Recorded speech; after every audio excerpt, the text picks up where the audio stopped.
नमस्कार किसान भाइयों।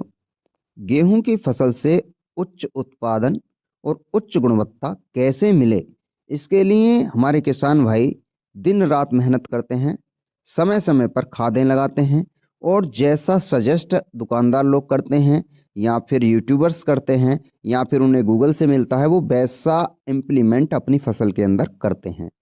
और इन सब को करने का एक मुख्य कारण यह भी है कि हमारे किसान भाइयों के बीच होड़ लगी हुई है कि वो दूसरा जो पड़ोसी है कितना खाद दे रहा है, क्या खाद दे रहा है और मैं उससे ज़्यादा लगाऊं। और दोस्तों, इससे हो यही रहा है कि एक तो जो गुणवत्ता है वो गिरती जा रही है, दूसरा उत्पादन भी कम होता है और तीसरा उसको जो उत्पादित करने की जो लागत है वो लगातार बढ़ जाती है और जो मुनाफा है वो कम हो जाता है। तो आज के इस वीडियो में मैं आपको बताने वाला हूं कि गेहूं की फसल को पालने के लिए कौन से तत्वों की आवश्यकता ज़्यादा होती है, जिसके आधार पर केवल आप उन्हें लगाकर एक तो अपना खर्च कम कर सकते हैं और जो गेहूं की क्वालिटी है, गुणवत्ता है, उसे भी अप कर सकते हैं।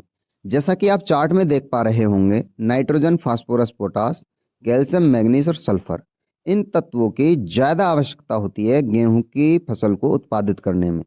प्रत्येक फसल का अपना एक चार्ट होता है कि कौन से तत्व की आवश्यकता उस फसल में ज़्यादा होगी। जैसा कि हम अपने भोजन में कुछ मेन्यू तैयार करते हैं, वैसे ही फसलों का भी अपना एक मेन्यू होता है।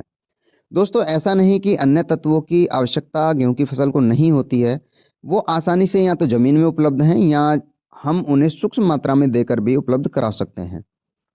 लेकिन जो nitrogen, phosphorus, potash, calcium, magnesium और सल्फर है, इनकी इतनी ज़्यादा आवश्यकता हमारी गेहूं की फसल के अंदर होती है कि हमें इन्हें अलग से देना होता है।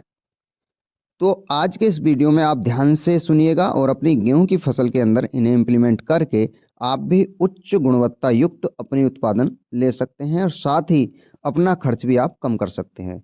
सबसे पहले बात करते हैं नाइट्रोजन की।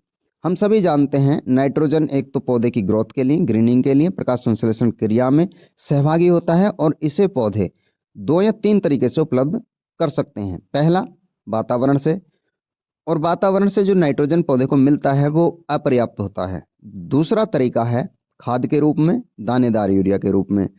और यहीं पे हमें ध्यान देना होता है, कई बार हमारे किसान भाई गेहूं की फसल के अंदर चार चार बार यूरिया डालते हैं और यही हमारी जो गेहूं की क्वालिटी है उसे कम कर देता है और पौधे को लेंथ पे ले आता है, जिससे ट्रिलिंग फेज जो होता है वो बिगड़ जाता है। कह सकते हैं ट्रिलिंग कम होती है। तो आप ध्यान रखें कि अपनी गेहूं की फसल के अंदर दो या अत्यधिक हो तो तीन, मैं तो सजेस्ट करूंगा केवल दो यूरिया डालें और तीसरा आप स्प्रे में ले आएं।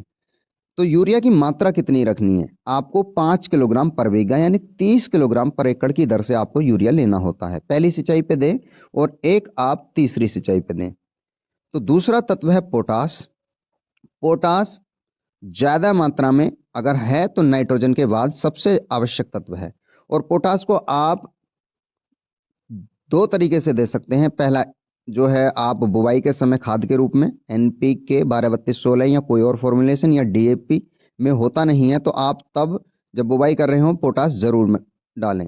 तो पोटास आजकल मार्केट में एक रेड पोटास के नाम से उपलब्ध है जो 50 किलोग्राम का बैग आता है, या फिर दूसरा यारा का SOP है, या फिर आजकल कई बायो पोटास चल रहे हैं तो आप उन्हें भी ले सकते हैं, उन्हें भी डाल सकते हैं। या फिर आप 0050 जो होता है या 05234 जो होता है, इनमें स्प्रे के रूप में ले सकते हैं, या 19-19-19 होता है उसके साथ मिक्स होता है पोटास, आप उसे भी ले सकते हैं। पोटास के कार्य क्या हैं? देखिए, सबसे बड़ी बात कि पोटास एक तो पौधे के तने को मजबूत करता है। दूसरा, जो कई बार आपने देखा होगा पानी लेट हो जाता है या पानी ज़्यादा भर जाता है फसल के अंदर, तो उन दोनों स्थितियों में हमारे पौधे की सुरक्षा जो करता है वो पोटास तत्व करता है। जब बालियां बन रही होती है उस समय पोटास की ज़्यादा आवश्यकता होती है, शर्करा निर्माण में पोटास आवश्यक होती है। तो उससे क्या होता है कि जो दाने बनने होते हैं वो स्मूथली बनते हैं, साइज में अच्छे बनते हैं, पटकते नहीं हैं, पिचकते नहीं हैं। तो ये दो तीन काम बहुत ज़्यादा महत्वपूर्ण होते हैं पोटास के। और दोस्तों, रोग प्रतिरोधक क्षमता भी हमारे पौधों के अंदर जो विकसित करता है वो पोटास ही करता है। और जो दूसरे नंबर पर तत्व है वो है कैल्शियम। कैल्शियम की कितनी ज़्यादा आवश्यकता आजकल मानव शरीर में भी हो रही है, फसलों में भी हो रही है, वो आप सभी जानते हैं। तो कैल्शियम को भी आप स्प्रे में या फिर ग्रेनुअल फॉर्म में यूज कर सकते हैं। तो आप इसे यारा नेत्राबोर के रूप में आता है जिसमें बोरोनेटेड होता है, सजेस्ट करूंगा वही डालें। मात्रा की अगर बात करें हम तो लगभग 15 से 18 किलोग्राम प्रति एकड़ की दर से डालें। अगर लिक्विड कैल्शियम लेते हैं तो आप 250 ml पर एकड़ की दर से स्प्रे करा के इसे पूर्ण कर सकते हैं। एक चीज फास्फोरस, फास्फोरस को आप डीएपी अथवा एनपीके के तौर पर बुवाई के समय यूज कर सकते हैं और वही पर्याप्त होता है फास्फोरस का। और दोस्तों जैसे कि आजकल माइक्रोराइजा आते हैं, आप उन्हें लगा करके जो इनएक्टिव फास्फोरस हमारी जमीन के अंदर पड़ा है उसे एक्टिव कर सकते हैं। मैग्नीशियम, आप इसे मिक्स माइक्रोन्यूट्रेंट के रूप में स्प्रे में डला सकते हैं। सल्फर, सल्फर आप ग्रेनुअल फॉर्म में यूज कर सकते हैं या स्प्रे में यूज कर सकते हैं। अगर मैं मात्रा की बात करूं, अगर सल्फर को आप ग्रेनुअल फॉर्म में दे रहे हैं तो आधा किलोग्राम पर बीघे के हिसाब से यानी 3 किलोग्राम पर एकड़ के हिसाब से दे सकते हैं। अगर आप स्प्रे में ले रहे हैं तो मिक्स माइक्रोन्यूट्रेंट जो आते हैं जिसमें सल्फर भी होता है, मैग्नीशियम भी होता है, कैल्शियम भी होता है, एनपीके तीनों होता है, तो आप वहां 1 किलोग्राम पर एकड़ की दर से स्प्रे करा सकते हैं। दोस्तों अगर आप ये सब करा लेते हैं, जैसा कि सल्फर की मैं बात करूं तो फंगल डिजीज जितने आते हैं, क्योंकि हमारी जो गेहूं की फसल है वो सर्दियों में आती है, पाला पड़ता है तो पाले से बचाने का कार्य है, कोहरे से बचाने का कार्य है, या पीला रतुआ, ये जो रतुआ रोग होते हैं उनके खिलाफ भी हमारे पौधे के अंदर प्रतिरोधक क्षमता विकसित करने का काम भी सल्फर करता है। तो सल्फर एक तो प्रकाश संश्लेषण प्रक्रिया में भी भाग लेता है। तो इन सारी चीज़ों में कहीं ना कहीं sulphur, magnesium, calcium, phosphorus, potash, इन सब का बहुत ज़्यादा महत्व हो जाता है। अगर आप इस चार्ट के अनुरूप अपनी फसल के अंदर इन तत्वों को इम्प्लीमेंट करा सकते हैं तो आप मान के चलिए, एक तो आपकी जो गेहूं की फसल की गुणवत्ता है वो अच्छी रहेगी, दूसरा आपका खर्च कम आएगा, तीसरा आपको उच्च उत्पादन यानी उच्च प्रोडक्शन आपकी गेहूं की फसल से मिल जाएगा।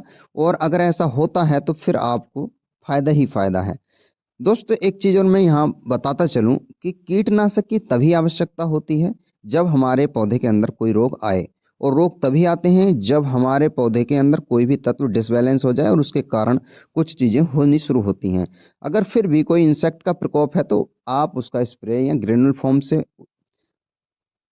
रोकथाम कर सकते हैं। तो आज की वीडियो में दी गई जानकारी आपको कैसी लगी कमेंट में बता सकते हैं। लगे कि बात शेयर करने योग्य है तो शेयर करें और हमें यूट्यूब पर सब्सक्राइब जरूर करें।